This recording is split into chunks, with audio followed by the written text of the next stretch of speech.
Be still. I have something to say to you, my beloved child. Stop. Just for this moment, stop everything you are carrying and give me your full attention. Not the divided kind. Not the attention that glances while the mind races ahead to the next task, the next worry, the next unanswered question. I am asking for all of you, every tired part, every confused corner, every aching, hopeful, frightened, beautiful piece of who you are. I know what it cost you to arrive at this moment. I know what you walked through just to get here. I watched every step, the ones you took with confidence, and the ones you dragged forward when your legs had nothing left to give. I saw the mornings you woke up and did not want to. I saw the nights when sleep would not come because the weight on your chest was too heavy, and the silence felt more like absence than peace. I saw you pretend to be fine. I saw you smile when your heart was grieving. I watched you hold it together for everyone around you, for your family, for your coworkers, for the people who needed you to be strong, while you quietly wondered whether anyone would ever hold it together for you. And I want you to know, I saw it all, every single moment of it. And I was never absent, not once, not for a single breath. You were never alone, not even in the darkest room. I did not allow your eyes and your heart to land here by accident. This is not coincidence, and it is not routine. I stepped into the flow of your day deliberately, not to burden you, not to overwhelm you, but because there are seasons in a person's life when heaven refuses to remain silent.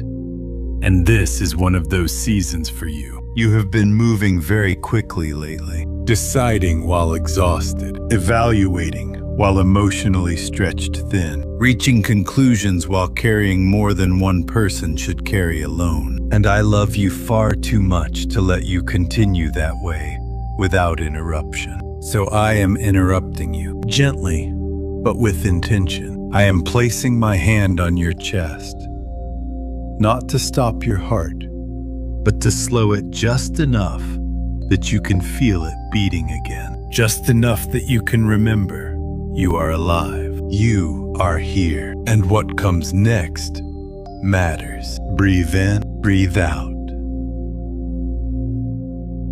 I am right here.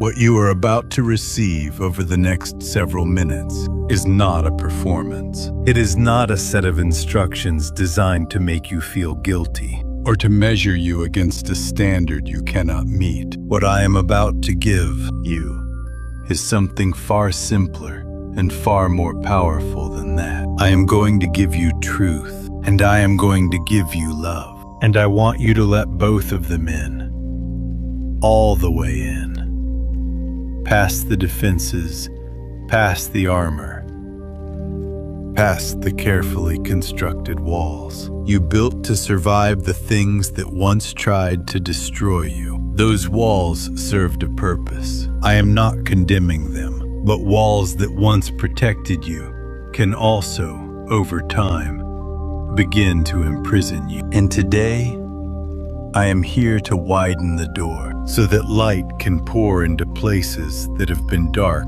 for far too long. This is your moment, not someone else's, yours. It was written for you, prepared for you, and delivered to you at the exact time you were ready, tired enough to be honest, humble enough to listen, and hungry enough to receive. Welcome, my child. I have been waiting for this moment with you. Part 2. You were not made to break. My beloved child, I need to speak to the part of you that has begun to believe a lie. The lie is quiet. It does not announce itself loudly. It does not come with fanfare or argument. It simply settles in, slowly, gradually, like frost forming overnight. Until one morning, you wake up, and it feels like the truth. The lie says you are not enough. The lie says you have fallen too far behind. The lie says too much time has been wasted. Too many mistakes have been made. Too many opportunities have passed. And the window for something beautiful in your life is closing. Or perhaps already closed. The lie says other people are moving forward while you are standing still. The lie says you should be further along by now. The lie says if the people who believe in you could see the full picture, see the fears you hide, the failures you have never spoken aloud, the thoughts that visit you in the middle of the night, they would be disappointed. I want you to hear me very clearly right now. That lie is not my voice. I do not speak in shame. I do not guide with comparison. I do not measure your worth against the timeline invented by a culture that does not know your name, your story, your wounds, or your calling. I am the one who formed you, and I am telling you with absolute certainty, you are not behind. You are not broken. You are not too late. You are exactly where the road of your life has led. You and I have been walking that road with you every step of the way, including the detours, including the wrong turns, including the seasons where you wandered and wondered if you would ever find your way back. I was there in all of it, not watching from a distance with disappointment, but walking beside you with purpose, using even the broken ground to build something in you that smooth ground never could. I need you to understand this with your whole heart. I did not create you fragile. I did not design you to collapse under pressure. I built something inside you that the world has not yet fully seen. And if I am honest with you, neither have you. Not fully. Not yet.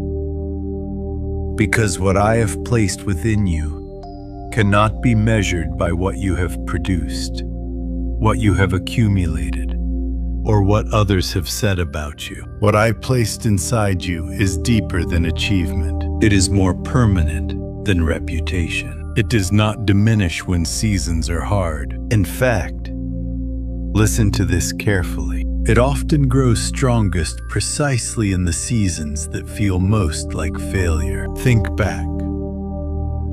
Think about the hardest moment you have ever survived. Think about the time you were most certain that you would not make it through. The loss that seemed unrecoverable. The door that closed on everything you had hoped for. The relationship that fell apart.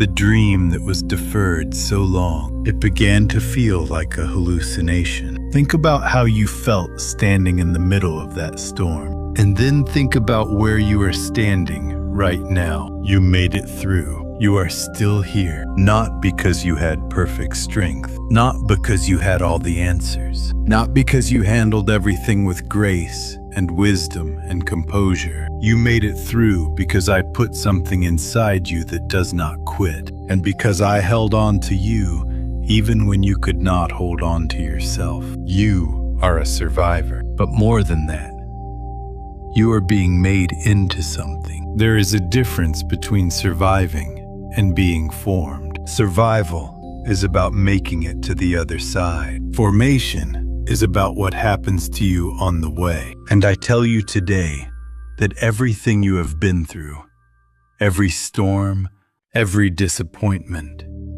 every season of wilderness, has not simply been something you endured. It has been something I used. It has been material in my hands, clay on the wheel, or in the fire. I have been making something out of you, something resilient and compassionate and wise, something that can stand under pressure without being crushed. Something that can love without conditions, because it has been loved that way.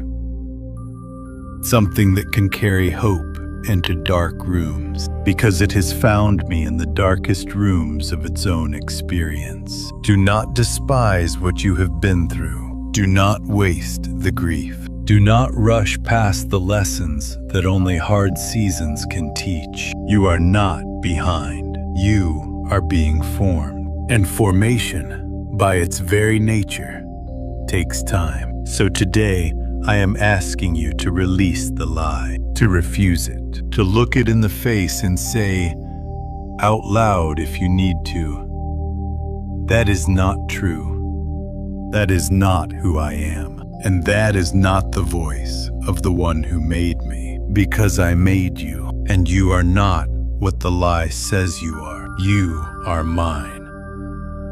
And I do not make things without purpose. The weight you were never meant to carry alone. My beloved child, put it down. I know that sounds simple, and I know that the moment you try, everything in you will resist, because you have been carrying it for so long that it no longer feels like a burden. It feels like you. It feels like part of your identity. The anxiety, the over-responsibility, the need to manage every outcome, the fear of what happens if you release control for even a moment. You have been carrying other people's emotions as if they were your own. You have been carrying the weight of mistakes that have already been forgiven. You have been carrying old words spoken carelessly or cruelly by people who were themselves wounded. Words that were never true, and yet somehow found a permanent address in the rooms of your mind. You have been carrying the burden of living up to expectations that were never yours to meet in the first place. Expectations shaped by someone else's fears. Standards designed by a world that profits from your insecurity. A version of yourself that was invented by comparison rather than calling. And underneath all of that, in the quietest chamber of your heart, you have been carrying grief, perhaps unacknowledged grief. Perhaps grief that never had a proper name or a proper ceremony, because somewhere along the way, you learned that grief was something to be managed rather than honored, something to be overcome quickly rather than walked through slowly. You were not meant to carry all of this, not alone, not in silence, not as though asking for help were weakness, and not as though receiving grace were something to be ashamed of. You were created for connection, with me and with others. I want to address something specific right now. The loneliness, because I know it is there, even if you have learned to decorate it with busyness, with productivity, with the constant motion of a life that never stops long enough for you to feel how hollow some of it has become. Loneliness is not a sign of failure. Loneliness is not evidence that something is wrong with you. Loneliness is often simply the ache of a heart that was made for deep connection, living in a world that increasingly offers only surface ones. It is the cry of something real inside you, demanding something real in return. And I want you to know, I hear that cry. I hear it when you are surrounded by people and still feel utterly unseen. I hear it when you are in a conversation and you realize that the other person is not actually listening. They are simply waiting for their turn to speak. I hear it when you scroll through images of other people's lives and feel a strange mixture of warmth and ache that you cannot quite explain. I hear it. And I am not dismissing it. I am not telling you that you should not feel it. What I am telling you is this: the loneliness you feel is not evidence that you will always be alone. It is evidence that you were made for something more, and that something more exists, and I am leading you toward it. But today, right now, I am asking you to bring it to me, not to perform the offering of it, not to say the right spiritual words, and then pick it back up again the moment the prayer ends. I mean genuinely, truly, vulnerably.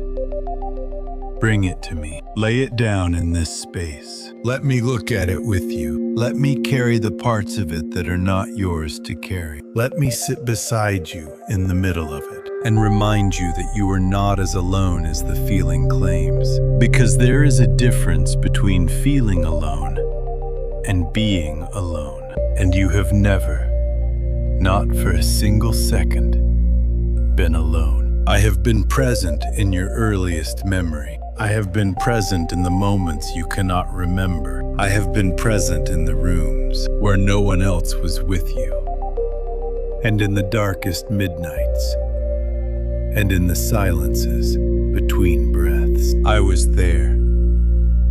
I am here.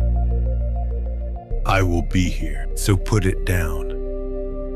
Let it rest, even if just for the length of this prayer. Let me hold what you have been holding. Let yourself experience, even briefly, what it feels like to not be responsible for everything. What it feels like to be carried, rather than always carrying. You are allowed to rest. You are allowed to receive. You are allowed to be the one who needs something, rather than the one who always gives. My beloved child, now I need to speak to you about something that requires your full attention. Not fear, never fear, but clear-eyed, fully awake attention. Because there is something standing in your path right now that is not what it appears to be. And I love you too much to let you walk into it without warning. You have been waiting for something for a long time. You know what it is. The answer you have been praying for. The door you have been hoping would open. The relief you have been anticipating after an extended season of difficulty. And I want you to understand that waiting has been real. That longing is legitimate. The desire for things to change, for movement to begin, for the stagnation to finally break.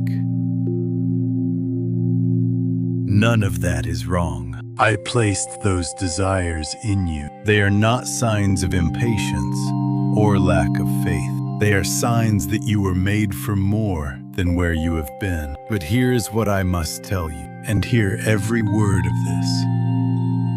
Not everything that appears in response to your longing comes from me. The enemy of your soul has studied you, not casually, not briefly. He has observed your patterns, your pain points, your periods of vulnerability. He knows what you have been praying for. He knows what kind of relief would feel most satisfying right now. And with that knowledge, he constructs offerings, solutions that look close enough to what you have been asking for that. Your discernment lowers its guard before it can examine them fully. These are not clumsy traps. They are not obvious. They do not come wrapped in warning signs or accompanied by feelings of dread. In fact, they often come with a sense of relief, a feeling of finally, at last, the answer has arrived. They come at precisely the right moment to catch you when your patience has run thin and your longing has made you hungry enough to eat without checking what is on the plate. The most dangerous traps are not the ones that look like threats. The most dangerous traps are the ones that look like answers. Not every open door is a door I open. I need you to sit with that for a moment. An open door is not automatically an invitation from me. Availability is not the same as alignment. The fact that something is possible does not mean it is purposeful. The fact that something is accessible does not mean it is assigned to you. Some doors stand open because they lead somewhere real. Somewhere I have prepared for you. At the time I have appointed for you, with the provision I have already placed there for you to discover. And other doors stand open simply because nothing is guarding them. Because the enemy knows that empty-looking doors are incredibly attractive to someone who has been waiting in a hallway for a very long time. How do you tell the difference?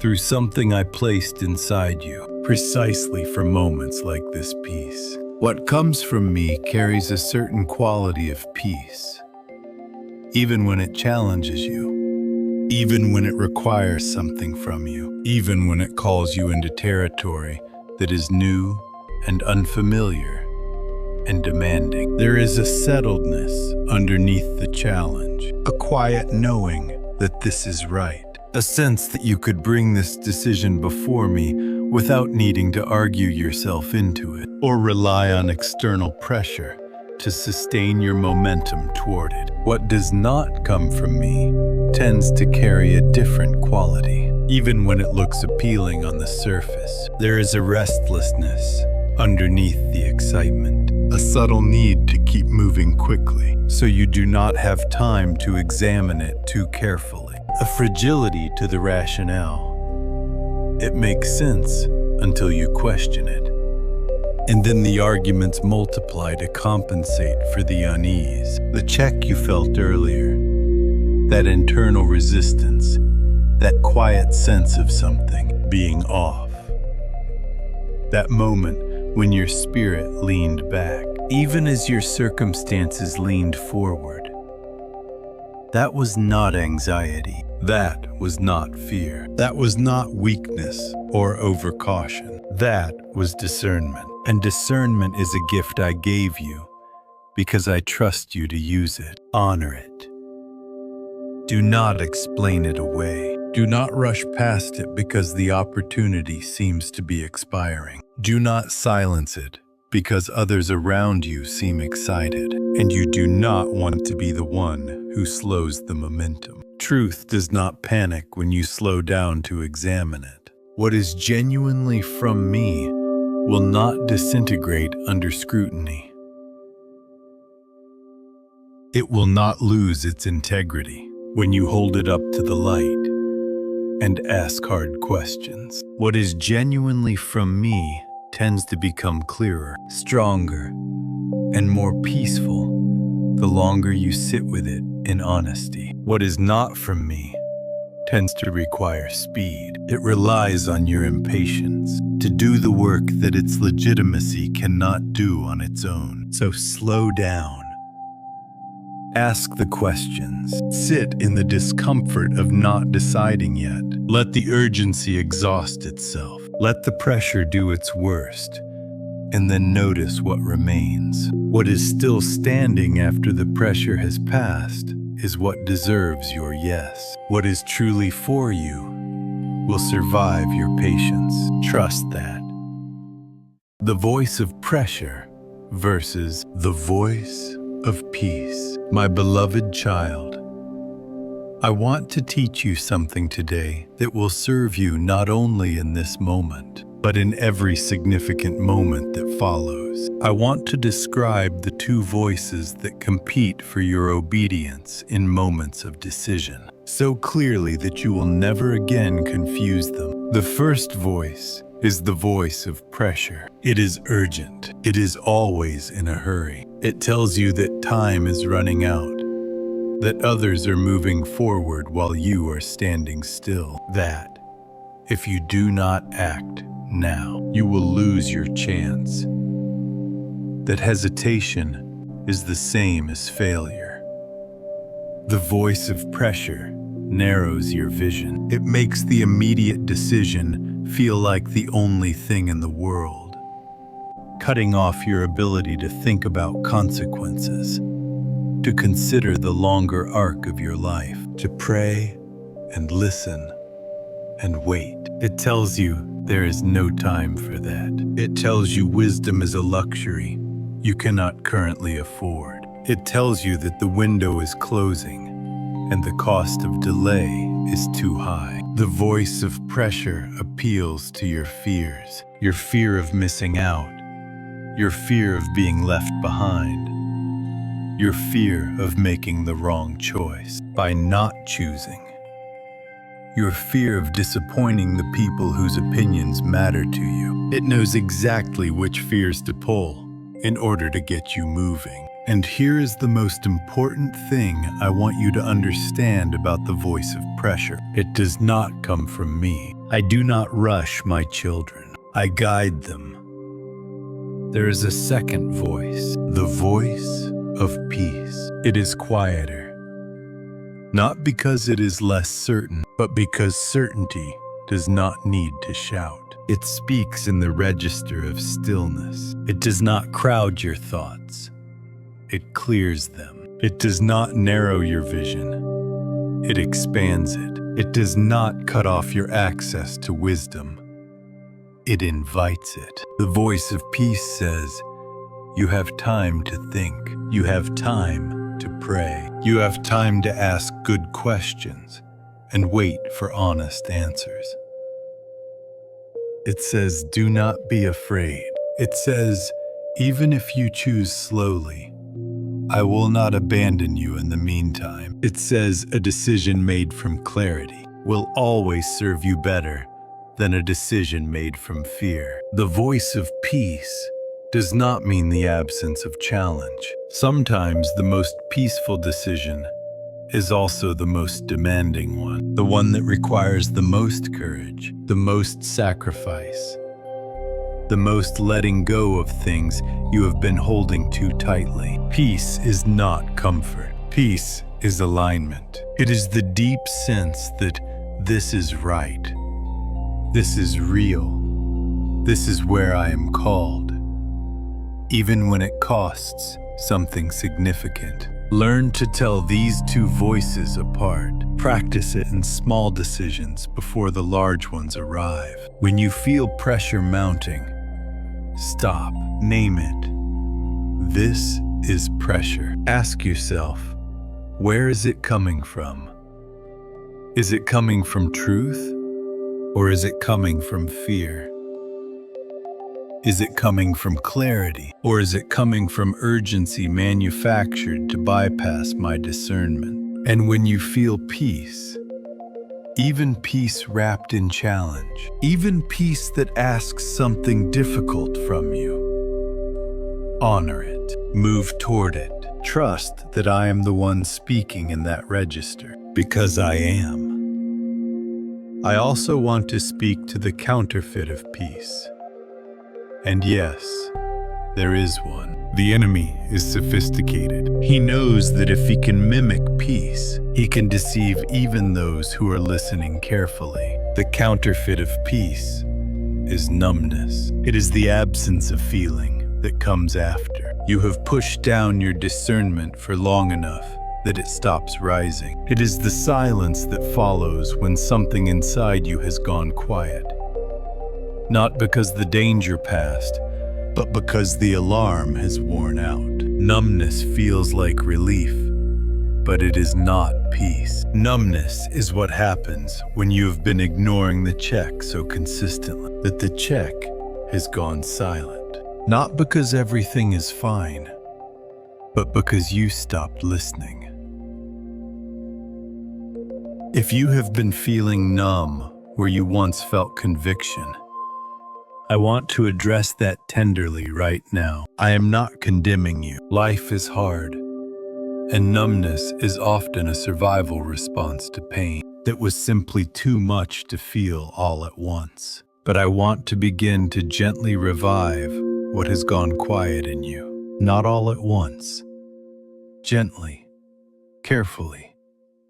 Like coaxing a flame back to life. You were made to feel, not to be driven by your feelings, but to feel, to sense, to know things in your spirit that your logic has not yet caught up with. That capacity is a gift, and I want to help you reclaim it. So today, as you are here, as you are still, as you are listening, let yourself feel. Let the parts of you that went numb begin to wake up. It may be uncomfortable at first. Feeling often is, after a long season of not feeling. But discomfort that leads to life is infinitely better than comfort that leads to nothing. Wake up, my child. It is safe to feel again. I am here. The truth about your past. My beloved child, I want to go with you somewhere that takes courage to visit. I want to go into your past, not to reopen wounds carelessly, not to pull back bandages that have served their purpose, but because there is something in your history that is still shaping the present in ways you may not fully recognize. Your past is not irrelevant. It is not just background noise. Your past is the collection of experiences, messages, relationships, and moments that taught you, correctly or incorrectly, who you are, what you deserve, what is safe, and what is dangerous. It is the library your subconscious consults every time a new situation presents itself. And some of the books in that library contain information that is outdated, inaccurate, and in some cases, deeply harmful. There are things you were taught about yourself that were never true. Perhaps they were taught by someone who was wounded themselves, someone who did not know how to love in a way that left you intact. Perhaps they were taught by an absence, by the person who should have been present but was not, whose departure or distance taught you without words that you were somehow not worth staying for. Perhaps they were taught by a community that defined your value, by what you could produce, what you could perform, how flawlessly you could conform to an image that was never designed with your actual self in mind. Perhaps they were taught by failures that were interpreted as evidence of permanent inadequacy, rather than temporary setbacks on the road of an ongoing and unfinished story. Whatever they taught you about yourself, I want to offer you a different account. Here is what I know about you. I know you because I made you. I know the wiring of your mind, the depth of your heart, the particular combination of gifts and sensitivities and capacities that makes you unlike any other person who has ever existed. I know what you are capable of, and I tell you with full confidence that it exceeds what you have been told. I know about the things you are ashamed of. I know the choices you wish you could unmake, the moments you replay at 3 a.m. when the mind refuses mercy. I know about the thing you have never told another person, the private knowledge that sits in a locked room inside you, the thing you are most afraid would change how people see you if they ever found it out. I know. I have always known, and I want you to hear this truth without deflecting it, without minimizing it, without performing spiritual acceptance of it, while internally keeping it at arm's length. I know everything about you, and I love you completely, not in spite of your complexity, not while overlooking your failures, not in a distant theological sense that acknowledges love as a doctrine without feeling it as a reality. I love you the way a parent looks at a child who has been through something difficult and did not handle it perfectly, and thinks, without hesitation, without calculation, without conditions, you are mine, and that will never change. Your past does not disqualify you. Your failures do not define your ceiling. Your worst moment is not your truest identity. You are not the sum of your mistakes. You are not the accumulation of what others said when they were speaking from their pain rather than their wisdom. But, and I say this with equal love, your past does have patterns, and some of those patterns if left unexamined, will keep repeating. Not because you are weak, not because you are doomed, but because patterns are self-perpetuating. They create grooves in the road that your wheels naturally fall into unless you are paying attention and actively steering somewhere else. I want to help you identify the patterns that are not serving you, not so you can condemn yourself for having fallen into them, but so you can recognize them sooner the next time they present themselves, and so you can choose differently with the awareness you are building right now. The trap I spoke of earlier, the one dressed like an opportunity, the one that feels familiar because it has appeared before in different clothing. It is familiar because it is touching a pattern, and the pattern has a history in your life. And the fact that you survived it before does not mean you are called to revisit it. You grew. You learned. You were changed by what you went through, and the evidence of that growth is not going back for more of what once cost you so dearly. The evidence of growth is recognizing the shape of the thing and choosing differently, because you have information now that you did not have before. That is wisdom, not fearfulness, not avoidance. Wisdom, the kind that only comes from having actually lived something and allowed it to teach you, rather than simply Peace I leave with surviving you, it my peace and I moving give to you. on. Amen.